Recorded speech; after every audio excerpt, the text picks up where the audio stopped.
on ABN Radio.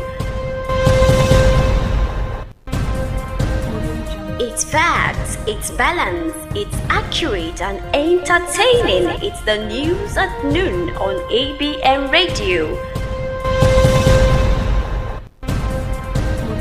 It's facts, it's balanced, it's accurate and entertaining. It's the news at noon on ABN Radio.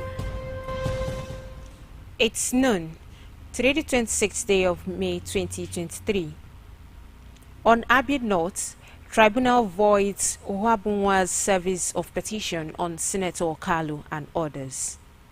Blame bad governance for heightened insecurity, Jega says. 84-year-old Patricia Anyanwu set for burial in Imo today. These are the major headlines on the news at noon. We'll take commercial wrap up the details and many more. Stay connected. It's accurate and entertaining. It's the news at noon on ABN Radio. It's facts, it's balanced, it's accurate and entertaining. It's the news at noon on ABN Radio. Welcome back. I'm Chinyere Omahi. Now the details. Senator Moa Ohabunwa's petition challenging the February 25th senatorial election, in which he was defeated by Senator Orji Uzor Kalu for Abia North Senatorial District, has suffered a setback at the resumed hearing on Thursday. This was due to incomplete documents served on the respondents by Senator Moa Ohabunwa. There was a discrepancy between the documents served on the court and the respondents and the one which his counsel had. Indigenous People of Biafra IPOB has rejected the naming of the second Niger Bridge by the Southeast governors after President Muhammadu Buhari.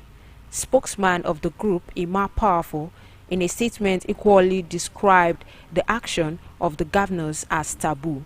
Giving reasons for their rejection, the pro-Biafra group claimed the president has not been friendly with Igbos. Mukhtar Shagari, former deputy governor of Sokoto State, expressed optimism on Thursday that President-elect Bola Tinubu can achieve greatness as president of the nation if he surrounds himself with the right people. Shagari stated this on Channels Television's Politics Today, adding that Tinubu will be successful if he surrounds himself with the right people. A former chairman of the Independent National Electoral Commission, INEC, Professor Atahiru Jega, has said bad governance is responsible for the worsening security challenges facing Nigeria.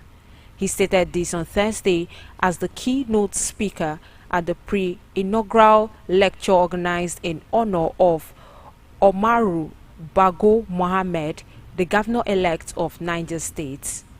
He said the prevailing national security challenges in Nigeria were caused by poor management of complex diversity and poor governance, complicated by heightened mobilization of ethno-religious identities, especially during political and electoral contests.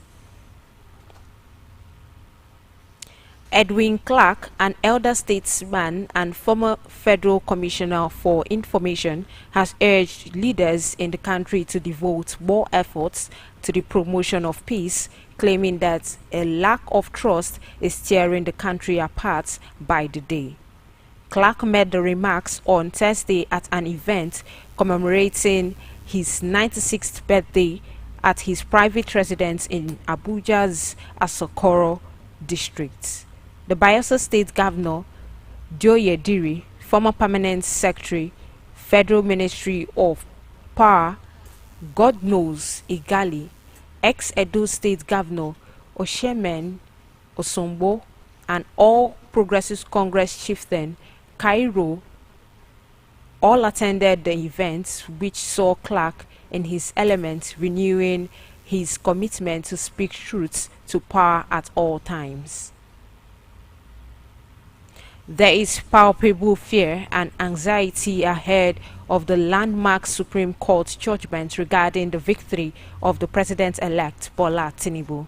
The Supreme Court will today, Friday, decide on Tinubu's victory over alleged double nomination by his running mate Kashim Shettima.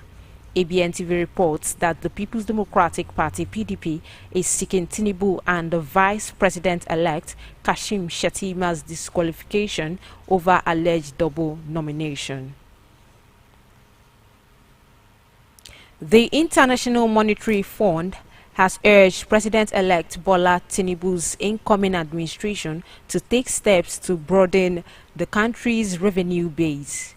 Ari Aisen, resident representative of the IMF Nigeria office, stated this during a virtual forum on Nigeria's debt situation. He also advised the incoming government to drastically reduce reliance on debt to fund expenditures. According to Aisen, resolving Nigeria's debt issues requires a focus on revenue and expenditure. Adamu, Minister of Education, claims he had little knowledge of the area when President Muhammadu Buhari nominated him in 2015. On Thursday, the minister addressed a valedictory session with ministry officials and heads of parastatals. Adamu stated that at a time he sought the assistance of some experts with deeper expertise in the industry to assist him with the ministry's policy documents. President Muhammadu Buhari's Chief of Staff, Ibrahim Gambari, believes his boss is leaving a legacy of free and fair elections in the country as he prepares to leave office.